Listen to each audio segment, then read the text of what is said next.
my number three, this is where my audible comes in, because I wanted to have 007 in there. I have watched every 007 movie, all 24.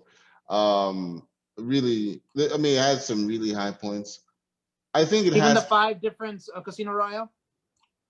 It's only two, and yeah, and one of them isn't even like part of the main line. Um,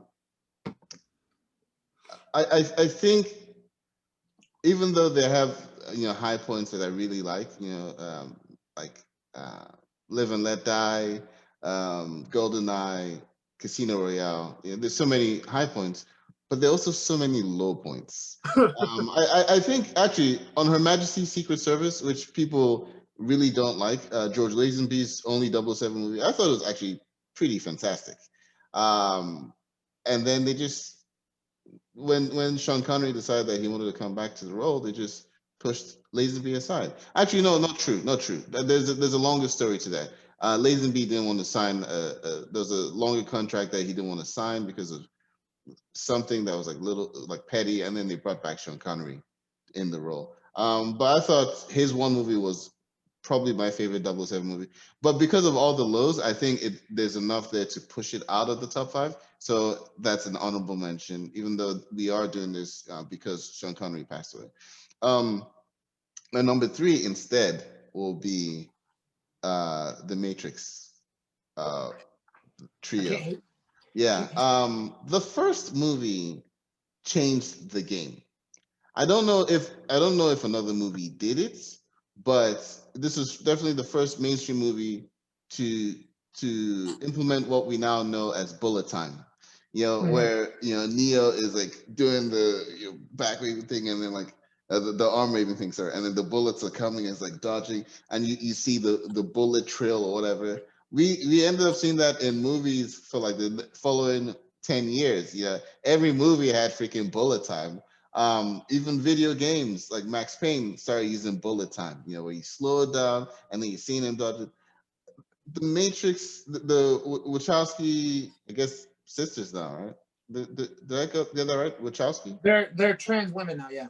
Yeah, because both of them. So they just call themselves the Wachowskis now, no longer Wachowski.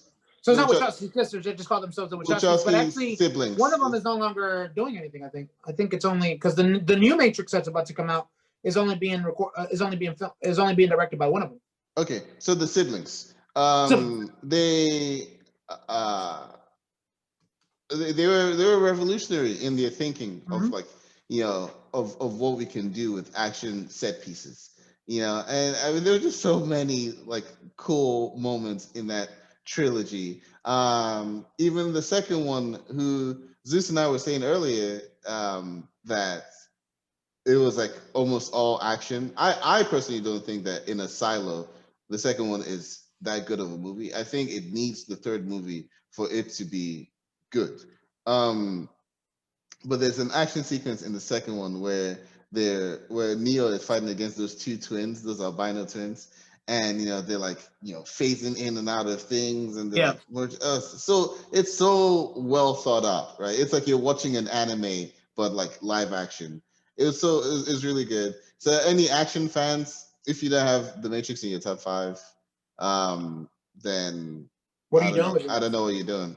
I don't know what you're doing. Like, Zeus might not have it in there just so we can talk about different movies, but I'm sure you relate that. Look, The Matrix isn't in my top five, but if we expand this to a top 10 or a top 20, there's no way The Matrix would not be in there at all. The Matrix, in regards to like best movies, The Matrix, the first one, has to be in a lot of people's. I'm not gonna say top 10, right? But if you had a top 50, and there's a lot of movies, if you watch a lot of movies, top 50 is hard to dwindle down a bunch of movies to top 50, right? Mm-hmm. It has to be in there because one, like you said, it changed the game. Two, it revigorated Keanu.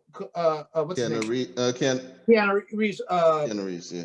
Yeah, Keanu Reeves' career, and it was the one thing that I loved about it is also all the Christian allegories. The different types of, so if there's a book called The Gospel Reloaded, right?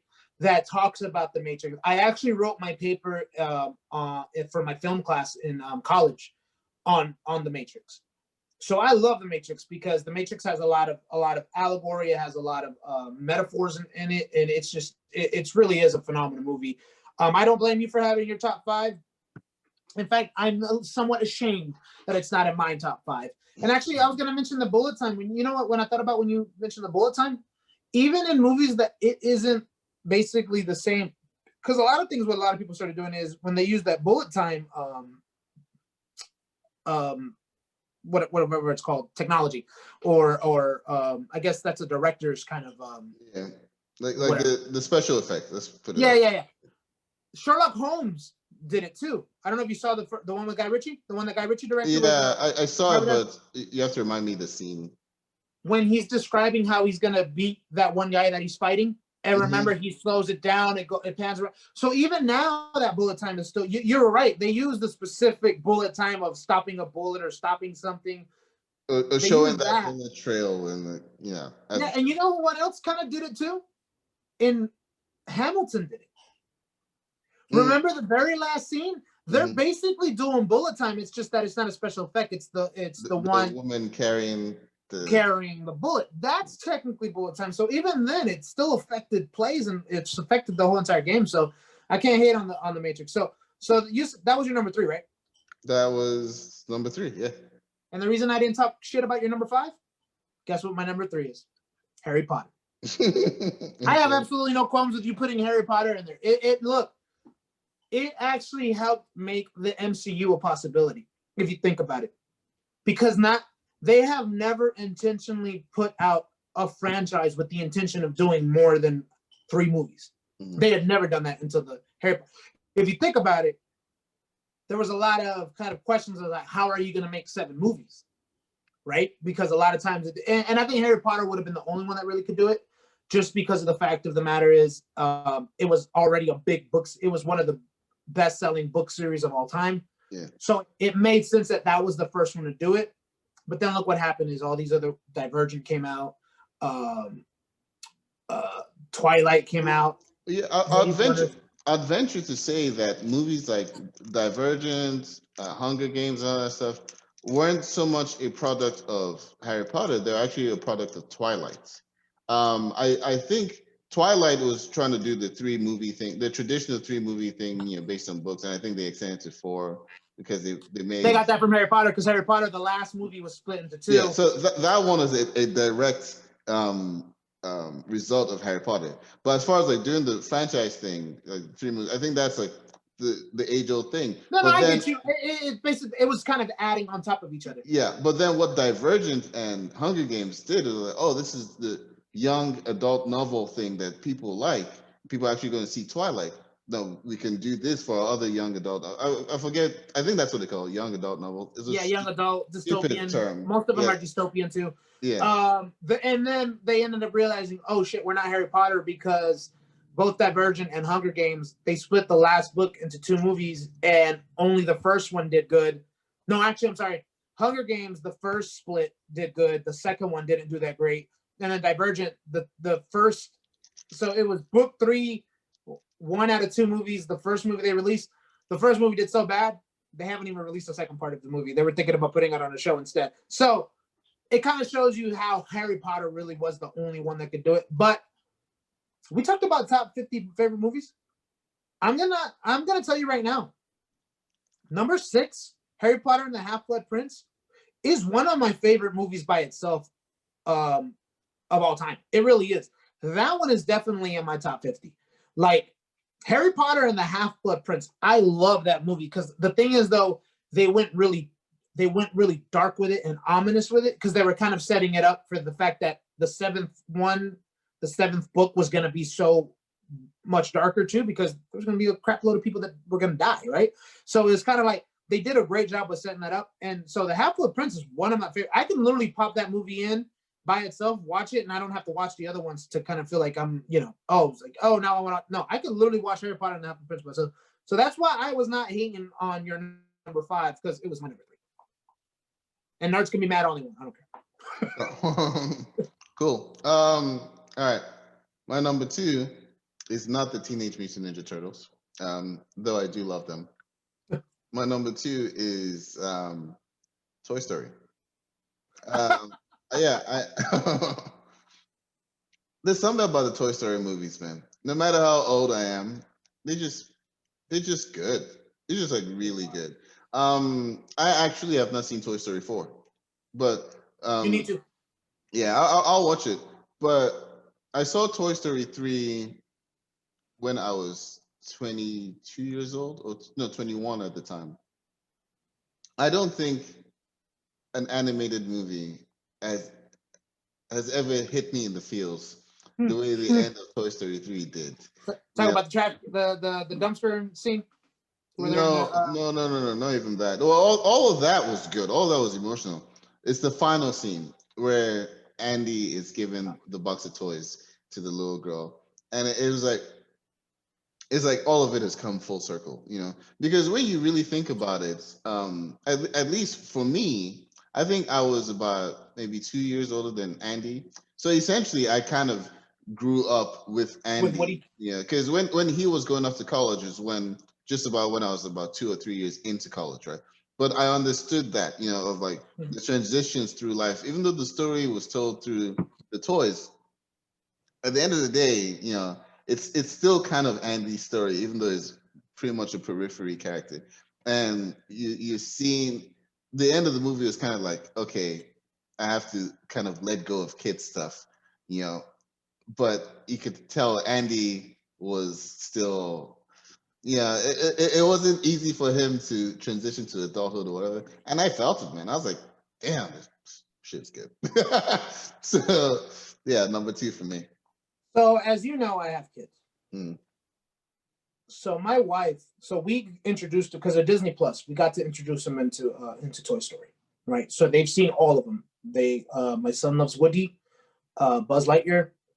So my wife got him a Buzz Lightyear that was like the one from the movie. And I almost mushed my son to tell him to get away so I can play with it because it brought back, because I'm like, yo, I've always wanted this toy. I'm 33. My son is 3. He's playing with the same toy that I wanted when I was like 6 or 7. So Toy Story transcends time. It really does. And actually, you just made me feel ashamed that it's not in my top 5, because I'm not going to lie. All 4 of those movies are actually flawless. They really are. They're flawless. I have a magazine from what's the name of there's a magazine that does movies in Europe, Empire, I think it's called.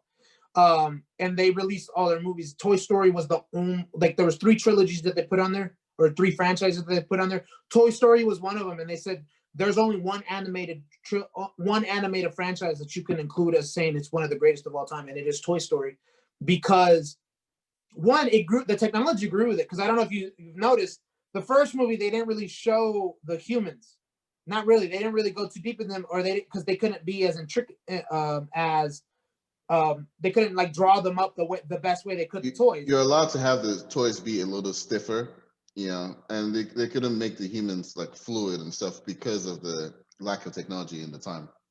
But if you watch Toy Story, the first one, and Toy Story 4, you could see the difference, but you don't notice the difference, if that makes sense. So there's absolutely nothing wrong with that number 2. That number 2 it makes so much now I have to wonder, what's your number 1? Because the number 2, Toy Story probably should have been number 1. But so we'll find out what your number 1 is. So, but Toy Story 2, I'm not hating on that one, my friend. That one is a great franchise. And again, I'm disappointed that I have it. But when you think of Toy Story, sometimes you don't. But Rocky is my number 2. I was trying to transition that one, but it wasn't going to work. So Rocky is my number 2, the Rocky franchise. And I said that there's a little bit of clunkers in franchises. But if you think about it, and so my toss-up that I told you about, there was a toss-up if I wanted to do Rocky or I wanted to do Rambo, because they were both Sylvester Stallone. But Rambo, the last one they released, was so bad that there's no reason. for me to include that one. Rocky only has one bad movie, and it wasn't that bad. Hold It on. was just Hold on. disappointing, which is number 5. Are you counting the Creed movies in there? I'm counting the Creed movies in it because it's still, and the Creed movies are really damn good too. Mhm. The Creed movies, if you listed all, so what? There's 8. there's 8 movies in total. I still haven't seen Rocky Balboa, but a lot of people have told me it's still I like really that. damn good. I like it And a I lot. own it, which is funny. So I haven't seen it yet, but I own it. But so I don't know where I would include that one. But if I did a ranking of all of them, including the Creeds, Creed the first one would probably be like number 3. The 4th one is the best one to me. The one with Really? yeah, to me it's the best one. Then Rocky the original, and then I would actually probably include the first Creed in it. Our lists are so divergent. For me, and yeah, I don't know how I forgot the Rocky franchise. I actually really liked it, and unlike a lot of people, I actually watched all 6 of them, including Rocky Balboa, like within the same week. So yeah, some people, they would watch it and then maybe the next one comes over some years later or whatever. They were all out when I watched it, and I watched it within the same week. Um, the first movie, obviously, this is a classic. Won Best Picture at the Oscars. It's a classic movie. Big ups to Sylvester Stallone for that. My favorite Rocky movie is actually the second one. I like that one too. Yeah, the rematch with Apollo Creed. I really like the second one. And then Rocky Balboa is up there, but I think Creed is probably my second favorite. I think the one with Clubber Lang, the third one, is underrated. I think it should be much higher. I was gonna say that to me is the weakest one, but I don't hate it. Really? I think I gotta maybe I'll watch it and like it, but the other ones are just so good to me. The 5th one is the weakest one for me. The 5th one is definitely always gonna be 8th out of all 8. Yeah. But the other ones are just so damn good. Yeah, they really are. And I was, to be honest, I was a little disappointed by the sequel, the Creed sequel. You were? I wasn't. Yeah, I love the first Creed movie. The second one, I think that the problem with the second Creed movie is that they kind of they sped the story too fast. They kind of made it go way too fast, and then you kind of just felt like it was too happy of a ending for the Drago one. Yeah. You know what I mean? Like we had to care about their storyline too, and it was just kind of like it was one of those like, hey, remember Ivan Drago? Now here's his kid. Ivan Drago killed Creed's father. But you kind of knew that when they did Creed and Creed was successful, that a lot of us figured they're probably going to touch that again. Coogler didn't come back for that, right? He didn't direct the second one. Yeah, it felt different. I wasn't a big fan of the second Creed, but hey, still good. Rocky as number 2. That's a great franchise, man. Yeah, good pick. Yes, sir. All right, my number 1. You're saying if I pick Toy Story as number 2, what's number 1? It's Cars. No, I'm kidding. My number 1. Well, we did top 5 TV shows way back when, and I said Game of Thrones was my number 1. Despite the fact that it had the ending that was very polarized and all that stuff, it was my number 1 because of the feats that it accomplished with production and the fact that no other TV show has hit those strides since. So in that same vein, even though I can't quite say the same for this franchise of no other movies have hit those strides, in that same vein though, the Lord of the Rings franchise is my number 1. I actually like the first Hobbit movie, but when I'm thinking of this, I'm actually just thinking of the Lord of the Rings trilogy.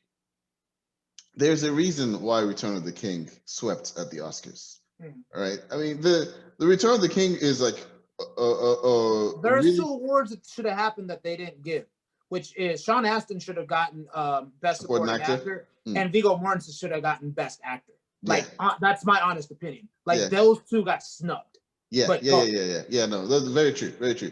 So that would have made it 13 awards for them if those 2 happened.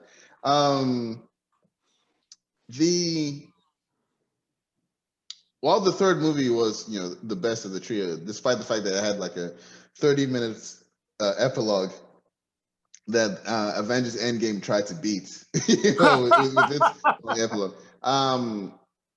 That first movie was so freaking good. You know, I mean, where we meet the Fellowship for the first time, and then you know, there's that one scene where they're basically setting up it ends with Gandalf setting up like now like this is the Fellowship of the Ring or whatever.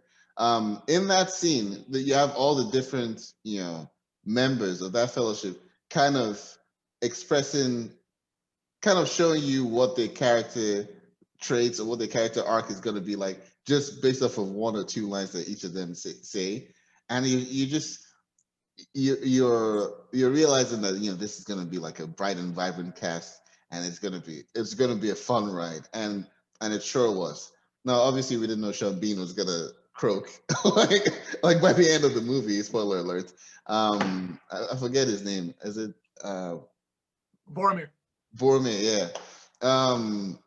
But I just love it. I love anything that can bring a group together and like bounce off of each of the traits, which is why I think that's why people love Guardians of the Galaxy, because it's like a group of five, Yeah, but they're it's a all fun different, group and that gets you know together. that's what I got from Lord of the Rings. They did end up spreading apart as the movies went on, but then they came back together for the Yeah. the war. But anyway. You will get absolutely no argument from me. The only reason why, so look, if we ever do a top 5 favorite movies of all time, Lord of the Rings will be in there. Mm-hmm. Reason being is because I know you said no at the beginning of this production. I'm going to say yes. I consider Lord of the Rings one whole movie. I really do. I consider it one whole movie, one long ass 35-hour movie. So that's the reason why I didn't include it in my franchise. And also, I was very disappointed. The Hobbit was just, I think that he tried to do too much for that one. Honestly, if he had just stuck with The Hobbit, you could have broken up The Hobbit into 2 good movies and just done The Hobbit alone. But if you read the book, there's not a lot of flesh on a lot of it, right? Because the majority of it is just adventure. So it's kind of like, I see why they had to add a bunch of stuff, but they kind of threw me out, even though the Wasp looks really cute as a dwarf.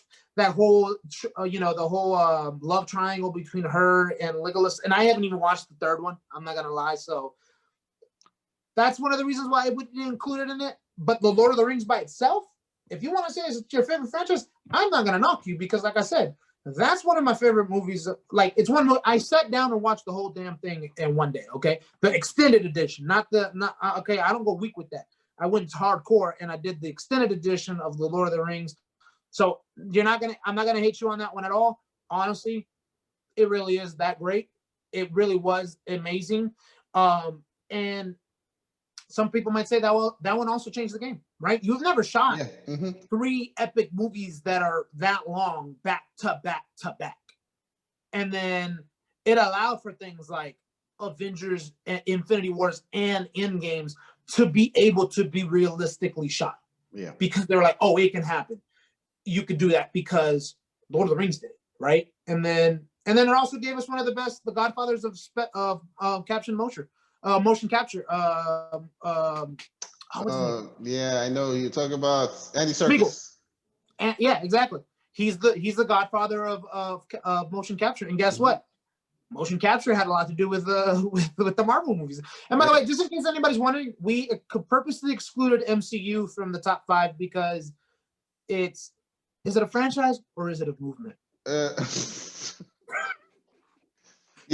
mean, it's basically a studio, right? It's like saying, oh, all Universal movies, number 1. Something like, we didn't want to do that. So yeah, the MCU, that would have been too much of a cop out. I guess we could have said the Avengers movies, like the 4 of them, can count as a franchise or whatever. Then you could be like, oh, I love the Iron Mans, and then I love because if we did that, Captain America would be my favorite one out of them. Oh, so, yeah, for sure. So we purposely didn't include that. So that's your number 1, my friend. That's a good number 1. My number 1, Die Hard.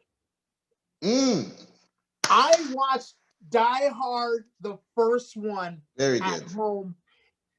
This was shot in 1988. I think I was on. You might have not even. Were you even born yet? No. I was like 2 years old when it came out. I watched it when I was like 24, 22 or something like that. That's one of the only movies that I went that was old school like that. That when it so the part where he jumps out of the building and then I think he goes into the other floor. Like that's the one I was like, oh shit! Like I'm talking about that. I got into that movie. I had already loved Die Hard with a Vengeance. Live Free or Die Hard was still pretty good to me. The only the only problem I have with Live Free or Die Hard was he's fighting the helicopter. And then he just literally drops exactly where he was fighting the helicopter, and that's where they were going into the secret lair. That's the only one I was like, really? You fought the helicopter for like 15 minutes? They're driving this whole entire time, and they literally land right where you landed at. So they have that one spot. I was like, come on. But Live Free or Die Hard is still a good movie. And Die Hard with a Vengeance is incredible. Die Hard and 2 is probably one of the first sequels to actually people to be like, oh, this is just as good as the original. But Die Hard, the first one, man, that one is a classic. So I had to put Die Hard in there. And then from Zeno's reaction, he had absolutely no issue with my Die Hard. I still haven't seen Die Hard. What's the fifth one? I don't know. Live Another Day to Die. A Good Day to Die Hard, something like that. I haven't seen that one. A lot of people say that McClane didn't act like McClane in that movie, so a lot of people are saying that he needs to come back with one more to kind of wrap it up, which kind of happens sometimes when you just keep trying to keep getting the money out of it, right? But the first three alone, and the first, the fourth one, my favorite. Yeah, I wasn't a big fan of Die Harder. Die Hard 2, Die Harder. I wasn't a big fan of that one, but the first Die Hard, oh my god, dude, so good, so good. I mean, I would say go back and watch Die Hard 2, Die Harder. It actually is. It actually, if you can kind of accept it for being a little bit campy, it actually is really good too. Yeah, it really is. It's a fun action movie by itself. Yeah, and I really like Die Hard with a Vengeance. So I was looking for who the director was because I was like, it's not jumping out at me. Apparently, John McTiernan, and he directed other action movies, Nomads, Predator, The Hunt for Red October, the Jack Ryan movie, which actually starred Sean Connery. Medicine Man, Last Action Hero, Die Hard with a Vengeance. He didn't do Die Harder. The 13th Warrior, Thomas Crown Affair, Rollerball Basic, and another movie that isn't out here yet, Tau Ceti 4. But basically, whoever that guy is, he's a master of like action set pieces. It was so good. You want to know my favorite scene from Die Hard with a Vengeance? Chill out. Talk to me like a white man. Sam. But look, that is our top 5. You have anything more to add? No, that's a great number one. I think a great top 5 from both of us. Yeah, I actually think so too. I think I really enjoyed it, and anybody who doesn't like Harry Potter, we both say bite us because we actually both like those movies. Yeah, I think what it shows is like when we were making our list before, I was like, man, I can't think of franchises. It shows just how many franchises, there really are a lot. Successful franchises have been made over the decades that I didn't think of until you were saying like that. And remember, we didn't include certain ones like Jurassic Park. Yeah. Is there the first Spider-Man? We didn't include those in there, even though they could have been in there. So there's a lot of franchises out there. So I thought of Spider-Man, and I thought because it's just those 3, the third one did enough to third one was just so horrible. Whereas for X-Men, the reason I included that is because it has way more good than bad. Yeah, so that's true.